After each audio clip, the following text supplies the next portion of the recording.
Well, it kind of leads into, what's been going on recently, and it's been all over the news. And, there was a man in Daniel, Wyoming, who supposedly tortured a wolf before killing it. And I know that this kind of stuff happens in a lot of different places. I guess, of course, I'm curious what your thoughts are on that, and, what can we do to make a difference in how people would treat an animal like this?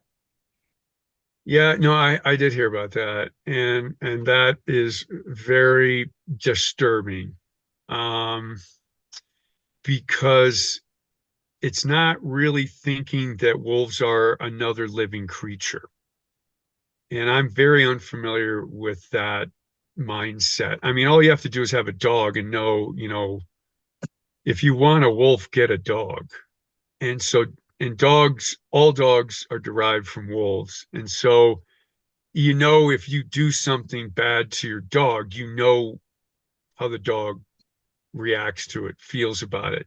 So to be able to do that to a wild animal, to me, is just a thought process I'm not familiar with.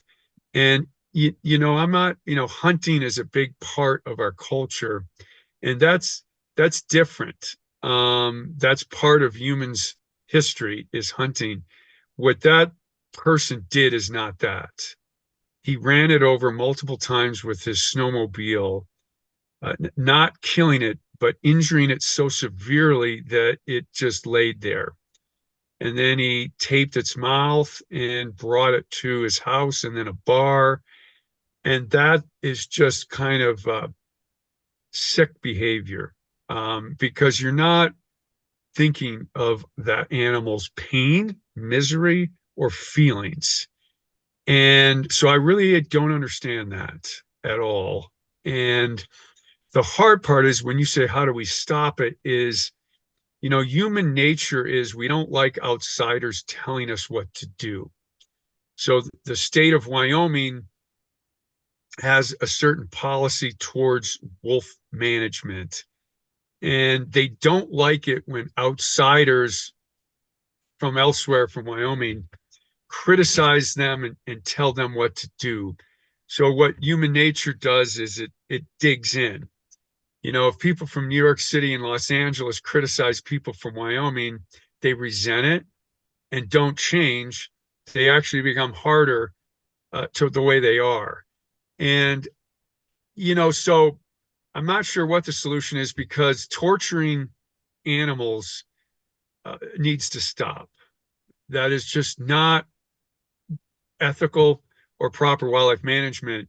So how do you get it to stop if you're immune to outside criticism? I understand that being criticized is unpleasant and you don't like it. I've tried to learn from that myself. Like as a scientist, I write a lot. You know this, Sylvia, because we're working a book together.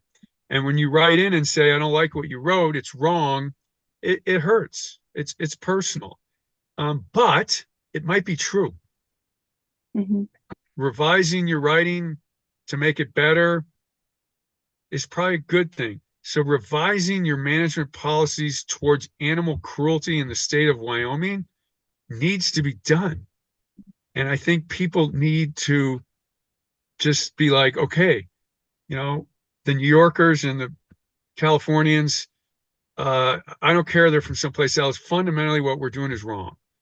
But I'm afraid what's going to happen is this story's gotten a ton of press. And I think it's going to cause Wyoming to dig in.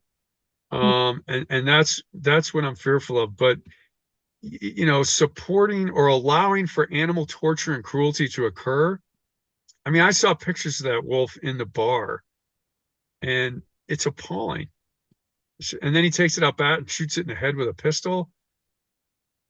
It's hard to understand, and I'm really trying to understand it.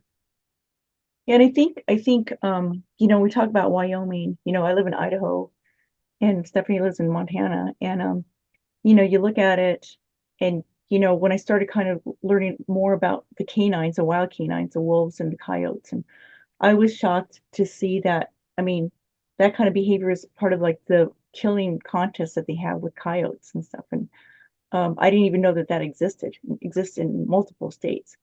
And so when you're talking about like New York and California and some of these other outside people from other states, that if they look within their own state, those things might be happening there as well because they Yeah, have, but good point. That's you a know, good point. and so, so because it makes me think, well, maybe it's time for, we have this one wolf that gave his or her life, and hopefully it's not in vain. That makes a difference, you know. I think what the difference might be, that's an excellent point, Sylvia, and I don't have anything to modify it, but I do have something to add to it. I don't think it's legal. Well, you don't have wolves in New York and California, but you do have coyotes in both those states. It's not, and look, check me on this, see if I'm wrong. I don't think it's legal to kill them by running them over with snowmobiles. Mhm. And, Stephanie lives in Montana. Uh, you're allowed to run wolves and coyotes over with snowmobiles in Montana and Wyoming. That's not illegal. And there have been several politicians in the legislatures, well, Montana, I know for sure. I don't know about Wyoming, who have tried to ban this practice to make it illegal to kill a wolf or coyote by running them over with a snowmobile. And they haven't made the bill didn't get out of committee. If the young people watching understand, that means it doesn't even go to the entire legislature to vote on. And all the bill said was you can't kill coyotes and wolves by running them over with a snowmobile. For me, that's that, and I don't think New York and California allows that kind of stuff. So that's where, the pot isn't calling the kettle black, Mhm. if you know what I mean. Mhm. It deals with humane treatment of other life forms. You know, we know this, for example. We know this. Wolves and coyotes feel pain and they have fear. That's been well documented. And so, why not, as humans that control their fates, we respect and understand that? That doesn't mean you can't hunt with a gun, which is, usually a quick death, not a slow, drawn out death.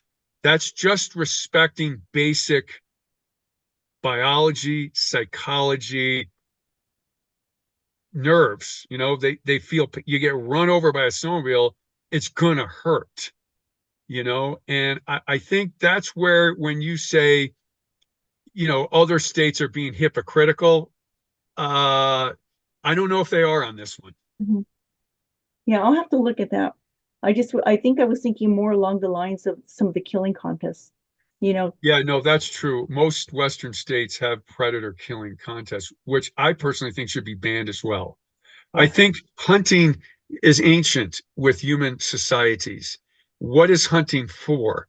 You're obtaining a natural resource. You need food, you need clothing, you need materials to, the bones from the animals to make tools. I think that's a legitimate use of wildlife. The killing that we've done when our technology was primitive wasn't always humane either. I admit that the history of killing things it's rough, but people were doing the best they could with the materials they had, and they were doing it to survive.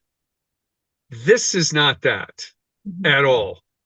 This is not that at all. And we know more about animal life now.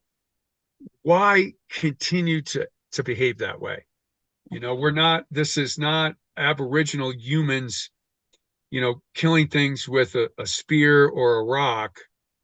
We understand what we're doing now. And, all of us are going to be at that moment at the end of our lives. How do you want it to be? Yeah. You know, being tortured or, having a better moment, and you got to think through. I know this sounds horrible, but you got to think through that. Yeah. Well, I guess, like you said, it's all over the news. We'll see where it goes. Oh, so I mean, I did an interview on today. I'm sitting here at my desk getting ready for our meeting. That's why I'm always ill prepared for your calls, is because I'm trying to do the homework you gave me, and I got a fourth call from a newspaper for a quote, you know? So, and I have friends who work in Wyoming for the wildlife agencies, and I try not to criticize friends, but this one, no, no. It's what happened there is wrong, and the laws of Wyoming partly allowed it. Yeah. Well, hopefully change happens, you I know, agree. you know, so.